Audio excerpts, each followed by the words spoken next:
Guys कैसे हैं आप? उम्मीद करते हैं कि आप सब खैरियत से होंगे, खुश होंगे। मेरा नाम है मोहम्मद से, मेरा नाम है रहमान अनवर और मैं ज़फर इकबाल। और भाई जिस वीडियो पर रिएक्शन करने जा रहे हैं, इस वीडियो का टाइटल है how PM Modi made greatest comeback of India history. बहुत कमाल की यार वीडियो है। अगर आपको वीडियो पसंद आए तो लाइक और सब्सक्राइब चैनल को जरूर कीजिएगा। तो देखते हैं वीडियो। आज हम एक ऐसे इंसान के बारे में बात करेंगे जिसने पिछले 15 सालों से इंडियन पॉलिटिक्स को डोमिनेट किया हुआ है। ये बस एक नेता नहीं है, बल्कि एक ऐसा ब्रांड है जिसे हराने में लोगों के पसीने छूट जाते थे, पर ये हारता नहीं था। देश देख रहा है, देश देख रहा है, एक अकेला कितनों को भारी पड़ रहा है, एक अकेला कितनों को भारी पड़ रहा है। लेकिन 2024 के लोकसभा चुनाव में कुछ ऐसा हुआ जिसकी किसी को उम्मीद भी नहीं थी। As they may have hoped and as polls were predicting, 289 is the number for the NDA. Remember, most polls started from 320 onward. इस चुनाव के बाद लोगों ने कहना शुरू कर दिया कि मोदी का मैजिक अब पूरी तरीके से खत्म हो चुका है। पहली बार नरेंद्र मोदी जी खत्म हो चुके हैं, उनका मैजिक खत्म हो चुका है। अगर लोगों को लगेगा कि जादू छड़ी लेकर मोदी जी आएंगे तो मोदी मैजिक खत्म हो चुका है। मोदी ब्रांड अब नहीं बचा है कि वो जो पहले नरेंद्र मोदी थे वो आज नरेंद्र मोदी नहीं बचा है। लेकिन शायद मोदी ने इंट्रोस्पेक्ट किया और अपनी गलतियों से सीखते हुए ऐसा जबरदस्त कमबैक किया कि 2024 के बाद जितने भी चुनाव हुए हैं उसमें उन्होंने एक तरफा जीत हासिल की है। चाहे हरियाणा हो, हरियाणा में बीजेपी को बहुमत मिलता हुआ दिखाई दे रहा है। में कमल खिला है, कुल 90 सीट, बहुमत का आंकड़ा था 46। बीजेपी ने इस बहुमत के आंकड़े को छू लिया और 48 पर पहुंच गई। महाराष्ट्र हो, BJP-led Mahayuti Alliance has retained power in Maharashtra. या फिर दिल्ली हो, Delhi has decided and it has given the mandate to the BJP. तो दिल्ली के नतीजों से उत्साहित हरियाणा भवन में सीएम नायब सिंह सैनी जलेबी पार्टी करते नजर आए। उन्होंने तमाम बीजेपी नेताओं और कार्यकर्ताओं को जलेबी खिलाकर दिल्ली जीत का जश्न मनाया है। हर जगह मोदी का जादू दोबारा से चला है। यहाँ तक कि रिपोर्ट्स ये कह रहे हैं कि अगर आज लोकसभा के इलेक्शंस फिर से हो जाएं तो मोदी आराम से बहुमत हासिल कर लेंगे। तो भाई साहब, आखिर ऐसा क्या हुआ कि जिस पतीले का दूध फटा हुआ बताया जा रहा था वो आज उबाले मार रहा है?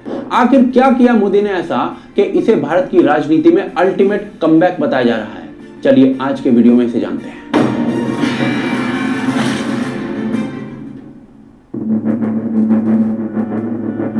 देखिए, मोदी ने कमबैक कैसे किया ये जानने से पहले आपको ये बात जाननी चाहिए कि नरेंद्र मोदी ने अपने पूरे पॉलिटिकल करियर में कभी कोई इलेक्शन नहीं हारा है। मोदी ने फरवरी 2002 में Gujarat legislative assembly by election लड़ा था। उसके बाद 2002, 2007, 2012 में गुजरात असेंबली इलेक्शन भी जीते थे और 2014 और 2019 के जनरल इलेक्शंस में भी उन्होंने जबरदस्त जीत हासिल की थी। 2024 का चुनाव भी नरेंद्र मोदी ने ही जीता, पर इस बार एक डिफरेंस था। जो लीडर 2002 से अब तक अपने दम पर क्लियर मेजॉरिटी से जीत रहा था, वो इस बार सरकार चलाने के लिए कुछ दूसरे दलों पर निर्भर था। मोदी को एक समय पर इनविंसिबल कहा जाने लगा था, पर केवल चुनाव जीतना मोदी को इनविंसिबल नहीं बना रहा था। मोदी अपने लीडरशिप क्वालिटीज और अच्छे कम्युनिकेशन स्किल्स के कारण बहुत ही कम समय में राजनीतिक दुनिया में काफी पॉपुलर हो गए थे। और इन कम्युनिकेशन स्किल्स का कमाल देखिए, मोदी जब गुजरात के सीएम थे तो गुजरात को पूरे भारत के लिए वो एक मॉडल स्टेट के रूप में दिखाते थे। ये बड़े बड़े मेहरबानों को जब चाय बनानी होती है ना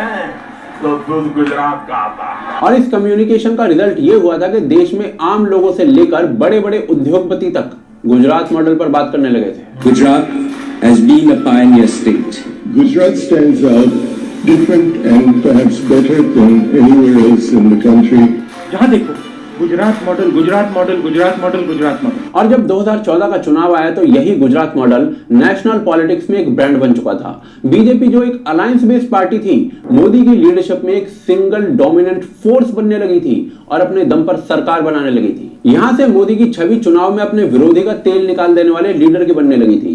पर प्रधानमंत्री बनने के बाद जब उरी का बदला लेने के लिए पाकिस्तान में सर्जिकल स्ट्राइक्स की गई या फिर पुलवामा के बाद बालाकोट में एयर स्ट्राइक्स की गई, तो मोदी की छवि एक बैडएस गीगाचैड लीडर के रूप में सामने आई थी। इसी ब्रांडिंग, कम्युनिकेशन और अपने सरकार के कामों की वजह से 2019 में बीजेपी और बड़े मार्जिन से हिस्टोरिक मैंडेट पाती है। 2019 से 2024 के टेन्योर में भी ये लार्जर देन लाइफ छवि बनी रहती है, जिसमें आर्टिकल 370 को हटाने जैसे निर्णय लिए जाते हैं, जिसके कारण कश्मीर 70 सालों तक जला था। राम मंदिर जैसे प्रोमिसेस पूरे किए जाते हैं या फिर 150 करोड़ के देश में रिकॉर्ड टाइम में कोविड वैक्सीनेशन प्रोग्राम चलाया जाता है। ये सभी मोदी की छवि को और ज्यादा लार्जर देन लाइफ बना रहे थे। ग्लोबल स्टेज पर भी भारत की छवि बदलती जा रही थी और जिस तरह भारत अपने हितों के लिए पश्चिम के देशों को धत्ता बता रहा था, वो सब भी मोदी गवर्नमेंट के ऑरा को और अधिक बढ़ा रहे थे।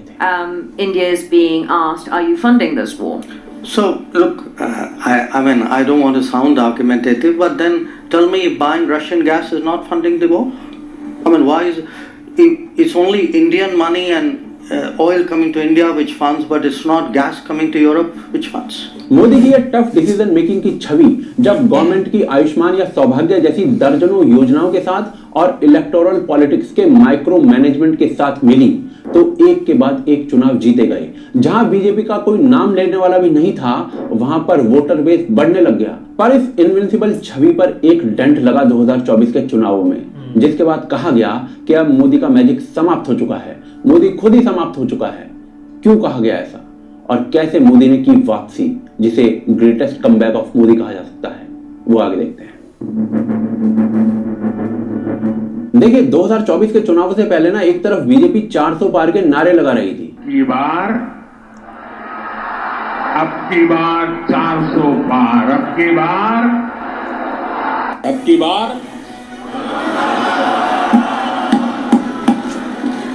पूरा देश कह रहा है अब की बार। वहीं दूसरी तरफ पूरी की पूरी ऑपोजिशन इंडिया अलायंस बनाकर मोदी तानाशाह है या फिर इंडिया में डिक्टेटरशिप आ गई है, ये प्रूव करने में लगी हुई थी।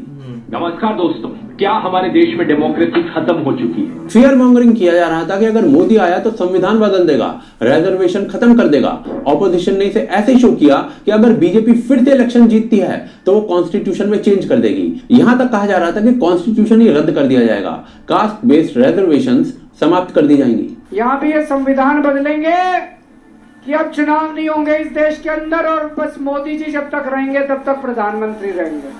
कांग्रेस कहती है कि बीजेपी और खासकर मोदी जी इस विविधता को अप्रिशिएट नहीं करते, एक रंग में ढालना चाहते हैं और अगर 400 सीट जो आप कह रहे हैं अगर वो आ जाता है तो संविधान रद्द हो जाएगा। बीजेपी ने भी इसे कभी प्रॉपर काउंटर नहीं किया और ये रिजर्वेशन एंड करने का माहौल बनता चला गया, जिससे आप मानो या ना मानो एक बहुत बड़ा वर्ग इन सब बातों से इन्फ्लुएंस हो रहा था। और इसका परिणाम ये हुआ कि इनविंसिबल दिखने वाले मोदी अपने करियर में पहली बार सरकार बनाने के लिए दूसरों पर डिपेंडेंट थे, क्योंकि बीजेपी की केवल 240 सीटें आई थी। चुनाव हारने के बाद भी ऑपोजिशन 2024 के इलेक्शंस के लिए इस चीज को अपनी जीत की तरह सेलिब्रेट कर रहा था। 99 सीट लाने वाले राहुल गांधी तो इसे जनता का बीजेपी को रिजेक्ट करना बता रहे थे। और देश ने नरेंद्र मोदी जी को साफ कह दिया है कि हम आपको नहीं चाहते हैं। खैर मैं राहुल जी से इससे ज्यादा उम्मीद भी नहीं कर सकता, पर जो भी हो ये बात बिल्कुल जाहिर थी कि लोगों में डाउट होने लगा है कि भाई मोदी गवर्नमेंट जैसे पहले और सेकंड टेन्योर में डिसीजन लिया करती थी, क्या वो अपने थर्ड टर्म में भी इतने स्ट्रांग और बोल्ड डिसीजन ले पाएगी। और इसी वजह से जो लोग बीजेपी को सपोर्ट भी कर रहे थे ना,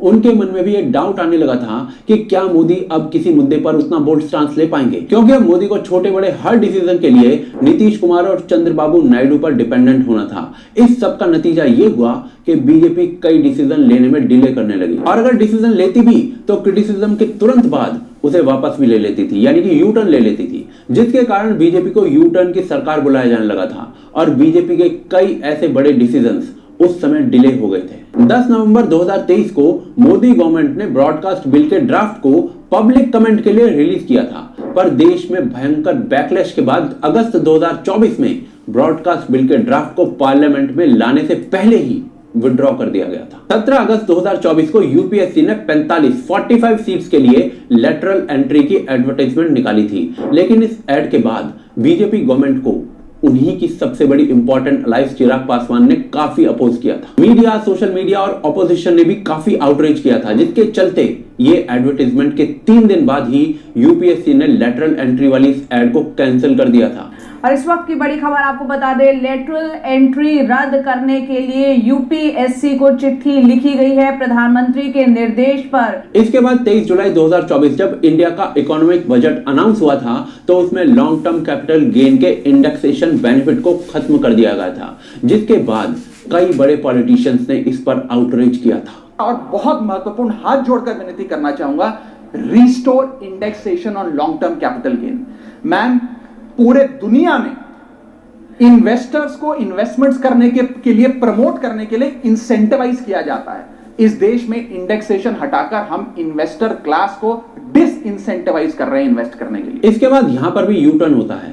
6 अगस्त 2024 को लोकसभा में इस बिल के अमेंडमेंट किए जाते हैं और फिर 7 अगस्त को बीजेपी गवर्नमेंट ने ऑफिशियली इंडेक्सेशन बेनिफिट पर यू टर्न लेते हुए इसे रिस्टोर कर दिया। इसके अलावा 24 अगस्त 2024 को जब फाइनेंस मिनिस्टर निर्मला सीतारमण ने न्यू पेंशन स्कीम और ओल्ड पेंशन स्कीम को कंबाइन करके यूनिफाइड पेंशन स्कीम को लागू किया, उस समय भी कई लोगों ने इसे न्यू पेंशन स्कीम का यू टर्न ही कहा था। यूसीसी यानी कि यूनिफॉर्म सिविल कोड, जिसे PM Modi secular civil code कहते हैं, उसका भी अभी तक कुछ पता नहीं है। बीजेपी ने 2024 के लोकसभा मैनिफेस्टो में इसे टॉप प्रायोरिटी बताया था, लेकिन लोकसभा चुनाव से कुछ समय बाद तक मोदी गवर्नमेंट इन सब चीजों पर चुप्पी साध कर बैठ गई थी। बीजेपी ने 2019 के इलेक्शन मैनिफेस्टो में यूसीसी के साथ एनआरसी को भी काफी प्रॉमिसिंग इशू बनाया था।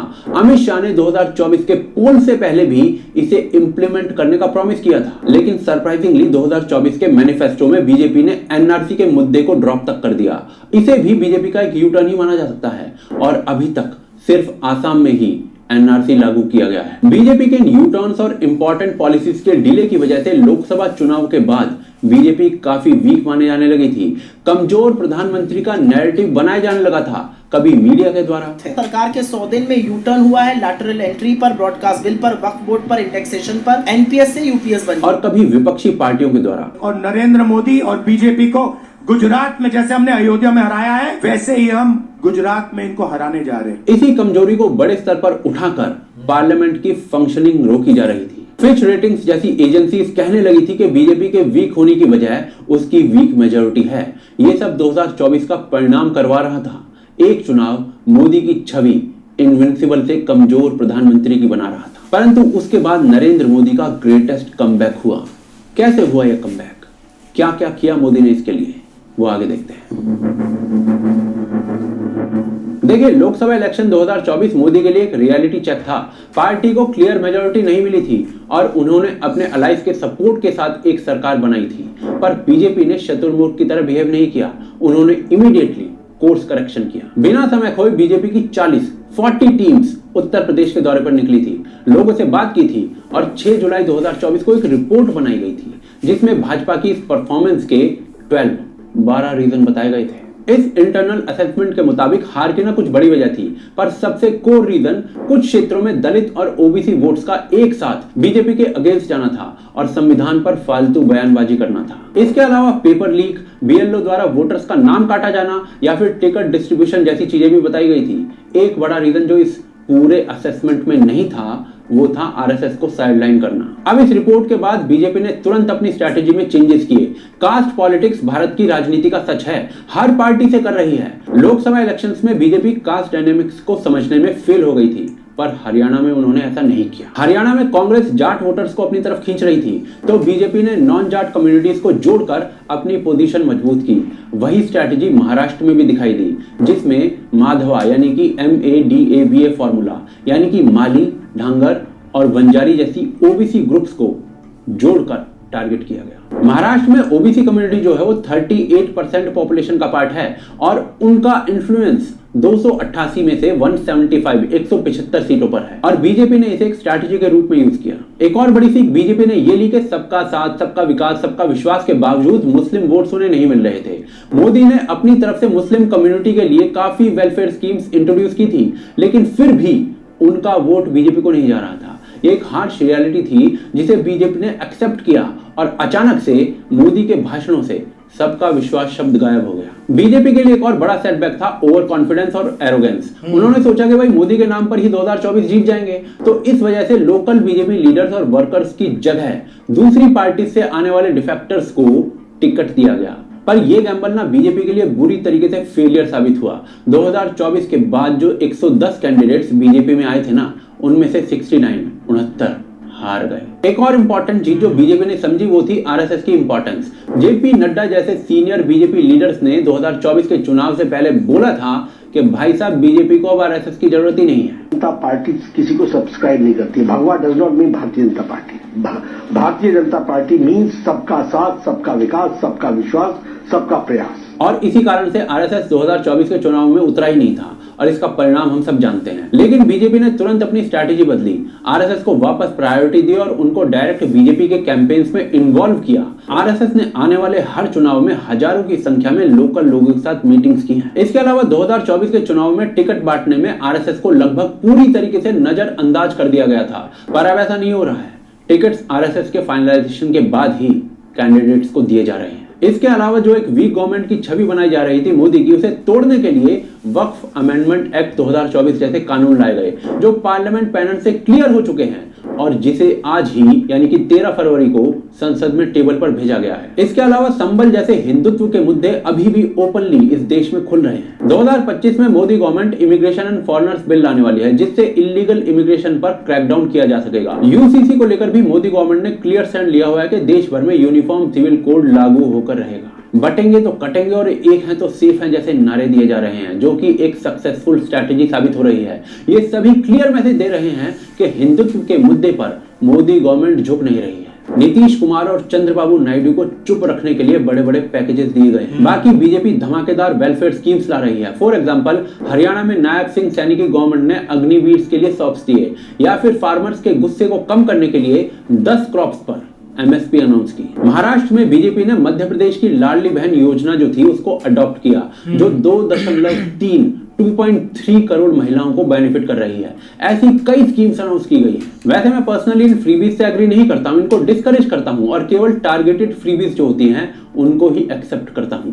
पर बात यहां पर मोदी के कोर्स करेक्शन और कमबैक की हो रही है। मोदी गवर्नमेंट ने जो मिस्टेक्स लोकसभा इलेक्शंस में की थी उससे सीख कर तुरंत एक्शन लिया। आरएसएस को वापस से प्रायोरिटी दी, कास्ट डायनेमिक्स को समझा, मुस्लिम वोट बैंक को लेकर रियलिटी को एक्सेप्ट किया, एरोगेंस को हटाकर लोकल लीडर्स और कार्यकर्ताओं को इंपॉर्टेंस दी गई और टफ डिसीजंस लेने शुरू किए गए। इन सब ने मिलाकर मोदी के बाउंस बैक का वो फाउंडेशन बनाया जिस पर बैठकर आज मोदी कमबैक कर रहे हैं। कैसा रहा है कमबैक, वो आगे देखते हैं। देखिए, कोर्स करेक्शन करने के बाद मोदी ने लोकसभा इलेक्शंस के बाद हुए सभी इलेक्शंस में एक के बाद एक जबरदस्त जीत हासिल की है, वो भी इंटरेस्टिंगली उन स्टेट्स में जहां बीजेपी का जीतना किसी चमत्कार से कम नहीं था। इनफैक्ट यदि कहा जाए तो बीजेपी ने लोकसभा के बाद हुए इलेक्शंस में सभी पॉलिटिकल एक्सपर्ट्स और मीडिया की प्रेडिक्शंस को गलत साबित करके रख दिया है। हर जगह कहा जा रहा था कि बीजेपी वीक हो रही है, लोग नाराज हैं, लेकिन इलेक्शन रिजल्ट्स ने सबको शॉक कर दिया है और ये विक्ट्रीज छोटी मोटी नहीं है बल्कि प्रचंड है। हरियाणा की बात करें तो वहां 2024 में 90 सीटों पर चुनाव हुए थे। एग्जिट पोल्स कांग्रेस के फेवर में इलेक्शंस को दिखा रहे थे। एक तरफा प्रेडिक्शंस हो रहे थे कि कांग्रेस 90 में से 50 प्लस सीटें लेकर इलेक्शंस जीतेगी। Regarding the exit polls that came out last night, now the exit polls are indicating a potential majority for Congress in Haryana. Supriya Shrinate ने तो न्यूज चैनल्स पे ये भी दावा कर दिया था कि अगर 20 सीट के ऊपर आ गई बीजेपी तो अपना नाम बदल लेगी। उसका नतीजा सबके सामने है। 20 के ऊपर अगर बढ़ जाए तो मेरा नाम बदल दीजिएगा। 15 से 20 के बीच में इनकी सीटें आने जा रही, उससे कम ही होंगी, ज्यादा नहीं होंगी हरियाणा में। मैडम ने अभी तक वही नाम रखा हुआ है। कोई अच्छा सा नाम हो इनके लिए तो कमेंट्स के माध्यम से भाई सब बता दीजिए। पर चलिए, हरियाणा इलेक्शंस में ही कांग्रेस ने अपने मैनिफेस्टो में बिजली फ्री, फार्मर्स के लिए एमएस फ्री, ये सब कुछ दिया था। ऊपर से हमारे जो प्रिय राहुल बाबा जी है ना, उनका जातीय एक्सप्लोरेशन का प्रॉमिस भी था कि भाई जीत के बाद जो है वो कास्ट सेंसस किया जाएगा, जिससे आगे रिजर्वेशन इंक्रीज किए जाएंगे। लेकिन बीजेपी ने इस बार लोकसभा वाली गलती नहीं की और अपने सभी चेस के पीसेस सही जगह पर रखे, जिससे बीजेपी ने हरियाणा में 48 सीटें हासिल की। हरियाणा के साथ साथ जम्मू और कश्मीर के चुनाव भी हुए थे, जहां पर एग्जिट पोल्स कांग्रेस अलायंस को क्लीन स्वीप, क्लीन विक्ट्री दे रहा था। लेकिन जम्मू कश्मीर के जम्मू रीजन में बीजेपी ने लगभग क्लीन स्वीप कर दिया और जम्मू कश्मीर रीजन में हाईएस्ट वोट शेयर उन्हीं का है। इसी के साथ साथ ना यूपी के बाईपोल इलेक्शंस भी हुए थे, जहां 2024 लोकसभा चुनाव में बीजेपी को काफी बड़ा शॉक मिला था। वहां भी बाईपोल्स में 10 में से 8 सीटें बीजेपी ने आसानी से जीत ली। यूपी विधानसभा उपचुनाव में कुंदरकी सीट के नतीजे कई मायनों में चौंकाने वाले रहे। इस सीट पर करीब 65% मुस्लिम वोटर हैं। ऐसे में कुंदरकी से बीजेपी की बम्पर जीत ने कई सवाल खड़े किए। इवन दिल्ली चुनाव के साथ हुए मिल्कीपुर चुनाव में भी बीजेपी ने बहुत बड़े मार्जिन से जीत हासिल की है। इसके बाद यदि महाराष्ट्र के चुनाव की बात करें तो जहां इलेक्शन से पहले ये बोला जा रहा था कि अकेले फडणवीस क्या कर लेगा, देवेंद्र फडणवीस क्या करेगा, महाराष्ट्र एक तरफ देवेंद्र फडणवीस क्या करेगा, महाराष्ट्र एक तरफ प्रेडिक्शंस भी किए गए थे कि एमवीए यानी कि महाविकास आघाड़ी 165 से ज्यादा सीटें जीतेगी इलेक्शंस के अंदर। देखिए महाविकास आघाड़ी 165 सीट जीतने जा रही है।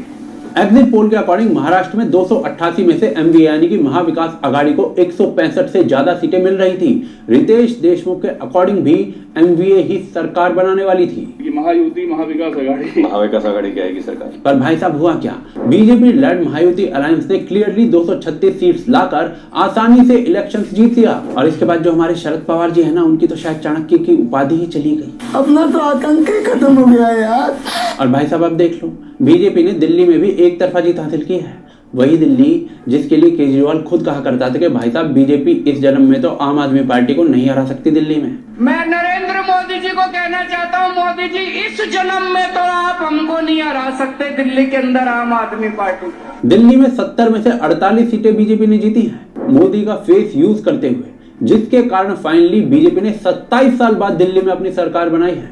आम आदमी पार्टी सिर्फ केवल 22 सीटों पर सिमट कर रह गई थी। आम आदमी पार्टी के सभी दिग्गज नेता केजरीवाल, मनीष सिसोदिया, सौरभ भारद्वाज सभी अपनी सीटें हार गए। वहीं कांग्रेस की जमानत 67 सीटों पर जब्त हो गई। और इवन ना अभी आज तक और सी वोटर का नया सर्वे आया, उसके अनुसार भी अभी अगर लोकसभा इलेक्शंस होते हैं इस समय, तो मोदी गवर्नमेंट इजीली अपने दम पर सरकार बना लेगी। और इन सभी चीजों से जो कमजोर सरकार, कमजोर मोदी, यूटर्न जैसे शब्द बार बार सुनाई दे रहे थे ना, वो अब गायब हो गए हैं और उसकी जगह कुछ और सुनने लगा है। दिल्ली में आपको कई स्थान ऐसे मिलेंगे जहां कुछ परिवारों ने अपने म्यूजियम बना करके रखे हुए हैं। ये अर्बन नक्सल की भाषा बोलने वाले, इंडियन स्टेट के खिलाफ लड़ाई की घोषणा करने वाले न संविधान को समझ सकते हैं, न देश की एकता को समझ सकते हैं। जो कंपनी इलेक्ट्रॉनिक वोटिंग मशीन्स बनाती है, यानी कि भारत इलेक्ट्रॉनिक्स लिमिटेड BEL, क्या आप जानते हैं इस कंपनी में भारतीय जनता पार्टी के 4 सदस्य हैं। No, Arnab, we have to come on this. This is very serious. Arnab, is this going to be the strategy? Delhi वासियों को सर झुका करके नमन करता हूँ। और इसी चीज को ना भाई साहब हिंदी में मुंह तोड़ उत्तर, मुहावरे की भाषा में ईंट का जवाब पत्थर से देना और अंग्रेजी में अ ग्रेट कमबैक कहते हैं। मोदी की पॉलिसी से कोई भी एग्री और डिसएग्री कर सकता है, पर ये जो कमबैक मोदी ने किया है ना, ये भाई साहब एग्जाम्पलरी है और अनेक लोगों के मुंह पर ताले लग चुके हैं। क्या आप सहमत हैं इस कमबैक से या इसके मेथड से, इसके तरीके से? कमेंट्स के माध्यम से हमें बताएं। सब्सक्राइब कर लें हमारे चैनल को और वीडियो को शेयर अवश्य करें।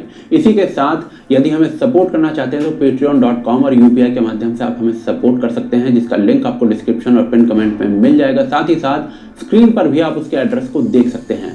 साथ ही साथ जो आपको स्क्रीन पर इस समय वीडियो दिख रहा है ना, इसको अवश्य देखें। पुनः वाकई यार एक बहुत एक कमाल की वीडियो बनाई है। अब देखा जाए ना तो एक ऐसे ही लग रहा था कि एक बीजेपी भैया ख़त्म हो गया। एक 2024 के इलेक्शन में जैसे एक नैरेटिव बना था ना कि सारा एक ऐसे माहौल बनाया था। पहले एक भाई बीजेपी ने माहौल बनाया था कि हम एक 400 पार सीटें करेंगे, तो उस चीज़ का मुझे लगता है कि काफ़ी एक फ़ायदा उठा गई थी एक अपोजिशन, एक पार्टी। जो भी इलेक्शन हुए थे, जो भी एक कैंडिडेट उसमें खड़े हुए थे भाई, उनका एक पॉइंट ये था कि अगर बीजेपी एक जीत जाती है ना तो भाई ये सारा एक संविधान ही ख़त्म कर देंगे। वो अब अपने एक हक के फैसले करेंगे और हमसे एक हमारा एक हक ही छीन लिया जाएगा, हमारी एक फ्रीडम एक छीन ली जाएगी। तो लोगों को ऐसे भाई उन्होंने एक गुमराह करके एक वोट अपनी साइड की तरफ कर लिए थे। अब लग तो ऐसे ही रहा था कि यार एक 400 पार हो जाएगी, इसमें कोई एक दिक्कत नहीं होगी। फिर भी एक ट्राई उन्होंने किया, ट्राई करते गए और भाई 400 पार नहीं हुआ और एक बीजेपी एक मतलब कि जीत तो गई थी इलेक्शन, लेकिन जैसे एक एक्सेप्ट कर रहे थे ना वो चीज़ एक बीजेपी को नहीं मिली। एक मतलब कि दूसरों को ऐड किया साथ, फिर एक पार्टी बनाई और इस पर एक मतलब कि कम बैक किया है कि पीएम मोदी जी ने, इसमें कोई शक भी नहीं है। अब जो फैसले थे ना वो अपनी मर्जी से यार नहीं कर पाते थे। अगर जो भी एक बड़ा फैसला था ना उसमें एक दूसरों की भी एक राय लेनी पड़ेगी और फिर जाकर वो एक फैसला हुआ। और हमने देखा भी है कि जितने भी एक फैसले हुए हैं उन पर एक भाई यूटर्न एक बीजेपी ने एक मारा था। अब एक जो बात सोच रहे थे ना सब के एक हुआ क्या है कि लोगों को एक हार्ट हमने कहाँ किया है, या ऐसा कौन सा एक सीन हुआ जिससे एक लोग हमें वोट नहीं दिया। हाँ तक कि अयोध्या में भी एक हार हुई थी और उसका बहुत एक हमें रिजल्ट देखने को मिला था और लोगों ने बातें की थी तो लोगों को लग रहा था कि यार अब पीएम मोदी जी की एक बस है, एक मतलब कि बस हो गई है, अब वो इलेक्शन नहीं लड़ सकते या उनका यही एक आखिरी एक टेन्योर है, उसके बाद कोई ऐसा सीन नहीं होगा। हाँ ताकि एक पाकिस्तान में ऐसी बातें स्टार्ट हो गई थी कि अब बीजेपी में एक मोदी जी थे जो एक मतलब कि आगे रन कर रहे थे पार्टी को और उसके बाद एक पार्टी एक ख़त्म हो जाएगी। लेकिन आस्ता आस्ता भाई अब हम देख रहे हैं कि एक कैसे एक ग्रेट एक वेलकम हुआ है और हाँ तक कि अपोजिशन ने एक कंपेन चलाई थी एक मुस्लिम के तो भाई वोट पड़े ही नहीं थे एक बीजेपी को, क्योंकि उसमें भी एक काफ़ी एक सांसें छुपी हुई थी। एक यही था कि अगर 400 पार हो गया तो आपको सब ये चीज़ ख़त्म कर देगी, लेकिन ऐसा सीन भाई नहीं हुआ होता। बिल्कुल यार, एक 2024 के जो इलेक्शन थे ना उस वक्त तो उससे पहले का जो एक माहौल था ना वो बीजेपी के हक में था। बहुत ही स्ट्रॉन्ग नैरेटिव था पीएम मोदी का और हर बंदे के मुंह में जो भी बात करता था ना वो बोलते थे 400 पार गया, जो मर्जी हो जाए 400 पार है। एक तरफ यूट्यूबर अपोजिशन के जितने भी हैं अपोजिशन वो पीछे लगी हुई थी, मतलब काफ़ी ज़्यादा इनके खिलाफ प्रोपेगेंडा कर रहा था कर रहे थे। और इधर से पीएम मोदी ये भी एक इधर पूरी पार्टी काफ़ी कॉन्फिडेंस में थी। लेकिन जब वोट हुए हैं ना उसके बाद एक काफ़ी ज़्यादा मुराल गिरा है या एक खुल कर नहीं लोग सामने आए, जिसकी वजह से काफ़ी ज़्यादा बैड लक हो गया था और पीएम मोदी को ये चीज़ें सहनी पड़ी थी। चाहे एक फ़ैसले लेना, चाहे एक मिलकर पार्टी बनाना, उसमें काफ़ी ज़्यादा चीज़ें आई थी। लेकिन तब लोगों ने ये बोला था कि अब पीएम मोदी का कम बैक है ना, कम बैक है अब वैसे ही ख़त्म हो गया।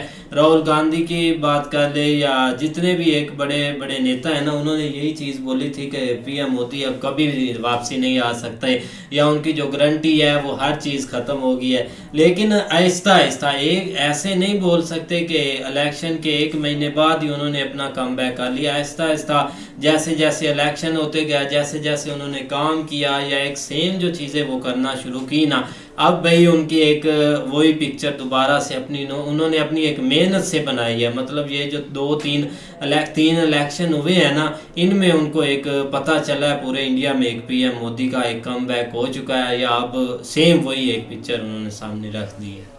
नहीं बिल्कुल ऐसे ही है। लेकिन भाई असल में ना मसला ये बना था कि हर एक पार्टी की मीडिया पॉलिसी होती है और मीडिया को एक डील करते हैं लोग और पार्टी उस हिसाब से एक चीज़ों को आगे लेकर चलती है। लेकिन वहाँ पे भाई कांग्रेस ने थोड़ा सा एक्स्ट्रा ऑर्डिनरी वर्क किया जिसमें लग रहा था कि भाई उन्होंने इस तरह की कंपेन की है। एक तो वो भाई एक ग्राउंड के ऊपर कर रहे थे और दूसरी वो एक यूट्यूब सोशल मीडिया के ऊपर काफ़ी ज़्यादा कर रहे थे, खासकर एक यूट्यूब को लेके उन्होंने भाई जिस तरह भी बाहर से एक बंदा हायर किया हुआ था जिसने एक अंधाधुन भाई एक वीडियोस अपलोड की और उन वीडियो का काफ़ी एक लोगों के ऊपर असर कह लें या कह लें कि कुछ तो कहते हैं कि भाई एक ओवर कॉन्फिडेंस की वजह से चीज़ें जो है ना वो कंट्रोल, लेकिन कुछ कहते हैं कि भाई उस जो वो मीडिया स्ट्रेटजी थी ना उसने काफ़ी डंड जो है ना वो डाला था जिसमें 2-3 चीज़ें खासकर एक डिक्टेटरशिप को लेके वो चीज़ थी। और उसके अलावा हमें याद है कि एक आर्मी चीफ को एक नए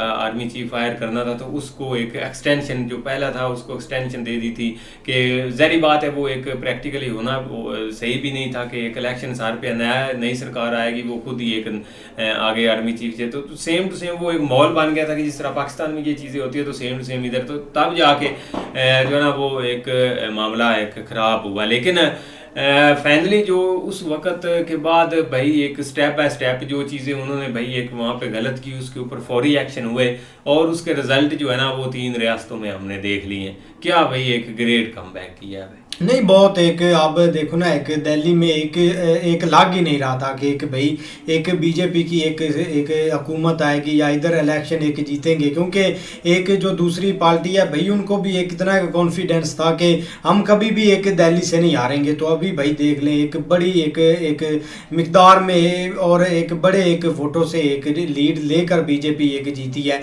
आगे एक हरियाणा के भाई एक इलेक्शन में एक जीते हैं काफ़ी लीड से। तो अब ऐसे लग रहा है कि जैसे अब पीएम मोदी जी एक प्रॉमिस करते हैं ना आगे एक 2000 मतलब कि 1947 का, और आगे जो उनका एक प्लान है 10 साल का 12 साल का, तो वो एक नज़र आता है, एक दिख रहा होता है कि ये वाकई एक प्लान एक सक्सेसफुल होगा। और एक आप दूसरी पॉलिसी देख लेना, एक मतलब कि एक कंट्रियों के साथ वो काफ़ी एक स्ट्रॉन्ग है। एक पार्टी की बात करें तो भाई एक लोग काफ़ी उसमें लोग बोल रहा हूँ जो मेंबर है ना, आप डॉक्टर एस जयशंकर को देख ले, एक फॉरेन पॉलिसी एक स्ट्रॉन्ग है, एक जहाँ पर एक लड़ना होता है भाई उधर एक खड़ा भी होता है एक इंडिया। एक हमने देखा इस साल में एक कनाडा के साथ इतना एक इशू हुआ था, तो भाई एक 0% भी एक इस हुकूमत ने एक ऐसा एक नहीं दिखाया कि हम कमज़ोर हो रहे हैं। हाँ, ताकि उनका जो एम्बेसडर था उनको एक बुला कर इधर से एक मतलब कि बोला है कि आप भी इधर से जाएं अगर हम आपने हमारे साथ ऐसा एक बिहेवियर किया। तो बहुत एक भाई ऊपर लेकर गए एक फॉरेन पॉलिसी को भी। काफ़ी कमाल की वीडियो थी, उम्मीद करते हैं कि आपको वीडियो पसंद आएगी। अगर पसंद आए तो लाइक और सब्सक्राइब ज़रूर कीजिए।